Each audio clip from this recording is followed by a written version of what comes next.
Tino Mobley around the corner. All right, if you've not heard, Chris Paul's out Game 6.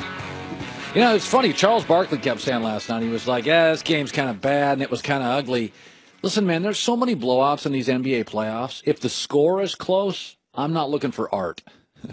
Seriously, I was watching the game at half. I was like, I'm entertained. The game is close. I don't need to be blown away by the artistry of sports. If you gave me, you give me, like in the NFL, don't get me wrong, Jacksonville-Buffalo was a bad playoff game. But I don't think the Rams played necessarily great against the Atlanta Falcons, and I don't think the Atlanta Falcons were necessarily great, but it was a wildly entertaining game because it was close and every possession mattered. I thought Golden State and Houston last night, I thought it was a wildly entertaining game. And what is really shocking to me is when you grab the stat sheet after the game, if you'd have not seen the game and I gave you the stat sheet, you would have thought Golden State won by 20.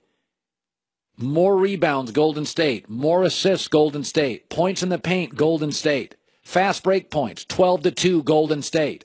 They shot a significantly better field goal percentage, three-point percentage, and free throw percentage. By the way, KD had 29. James Harden stunk. Clay had 23, Steph 22, and Draymond 15 rebounds. That's what worries me if I'm Golden State. Golden State is filling up the box score. They're filling it up, man. They had more assists than Houston, shot better from everywhere, more fast break, more rebound, in the paint. Harden's terrible, and Houston won. That's not good for Golden State. This series is being decided by physicality and toughness. The bad news for Houston, they lost one of the most physical, toughest players in Chris Paul today. Veteran newsman John Goulet. No. Turn on the news. This is the Herd Line News. So, Colin, speaking about Chris Paul, Mike D'Antoni just spoke with the media a few minutes ago. CP3 out with a right hamstring strain. Here is what his head coach said. Well, I mean, obviously it's not something that we wanted or, I hate it for him above all. He's practically won us the last two games. But great opportunity for other guys, and we have plenty to choose from, and we'll be ready. He doesn't seem nearly as confident as he did after last night's game. Yeah, Chris Paul, they showed him walking around at shoot-around. He has a smile on his face, but it kind of feels like he's trying to just exude some confidence, and really he kind of knows how bad the situation is. Do they have anyone to step up? Like Eric Gordon, yes. Absolutely. Eric Gordon can step up, but that means their bench consists of nobody. Ryan Anderson, who has not played in a few games now, I don't think. Yeah, they're going to have... Yeah, the other guy's hurt. Yeah, there's Chris Paul. He's kind of acting like he's not. You can tell he's trying, but I mean, he was limping, just walking around. I mean, I don't know. I don't know where they're going to find someone to come in off the bench. Yeah, I guess you just... Listen, if any coach could maybe handle it, it's probably D'Antoni, because he runs a system that works. And if some guys can hit some threes, maybe they'll be okay. But I don't know. The Warriors just released their injury report for Game 6. Oh, boy. Andre Iguodala listed as questionable with his knee contusion. I don't want to hear that. Klay Thompson no longer on the injury report. Iguodala in or out, do you think that matters very much? Well, clearly they're using it. If they lose, they're going to use that as they won't use it as an excuse, but, people who cover the team, I'm not saying Andre Iguodala is not a nice part of the fabric and the tapestry of this club, but I don't want to hear about Andre Iguodala's departures, why we lost. Please. You got Hall of Famers all over this place. If Ron Harper was out for the Bulls, if Rick Fox was out for Shaq and Kobe, are you going to get... Well, Rick Fox missed that Shaq-Kobe finals game. Rick Fox is a nice player. If you can't win without Rick Fox, I think less of Shaq and Kobe. If you can't win without Ron Harper... I mean, he was a finals MVP a couple years ago. A couple years ago, he was old. He's older now. I like him. How many minutes does he play? 18? I mean, he plays less. He's been playing more this series because he's now a starter. They usually bring him off the bench, but he plays crunch time for them. This is one of those injuries, too, where if he's 25, he plays that game. Because all he did was bang knees with James Harden. But as you said, as you get older, this becomes a serious injury. Right. And finally, Colin, we saw this story, and we couldn't not do it.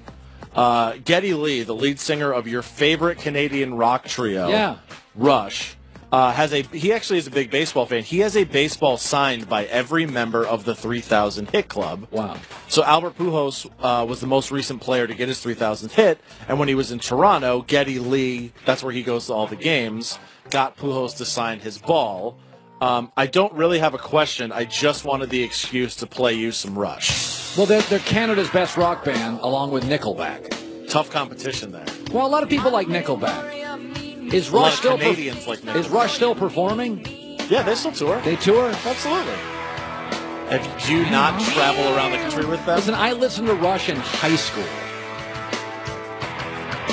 I listened to this song 36 years ago. Wow. And just as high then as you are now. Veteran newsman John Goulet. Well, that's the news. And thanks for stopping by.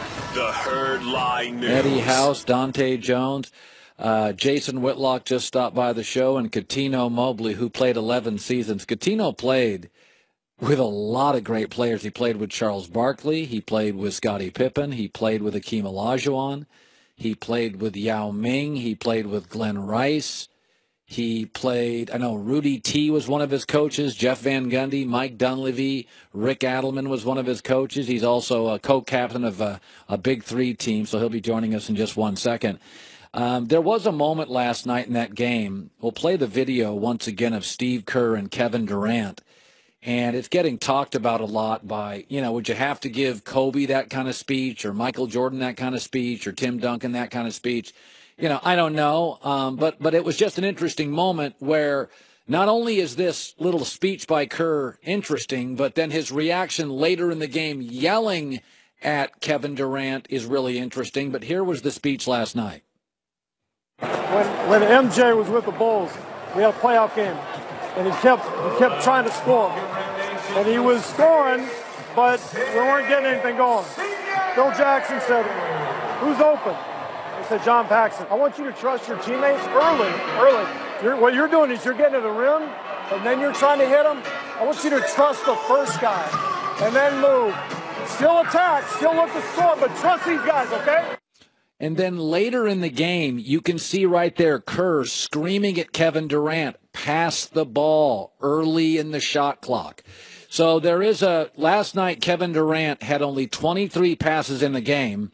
It's his playoff low, and it's also somewhere between 18 and 20 passes per game, lower than his season average. So Kevin Durant and Steve Kerr, he told him that early in the game, and it didn't seem to actually work much because Durant did not have an effective fourth quarter in the last two games. And with that, I bring on the 11-year NBA player, Cuttino Mobley, all rookie, University of Rhode Island guy.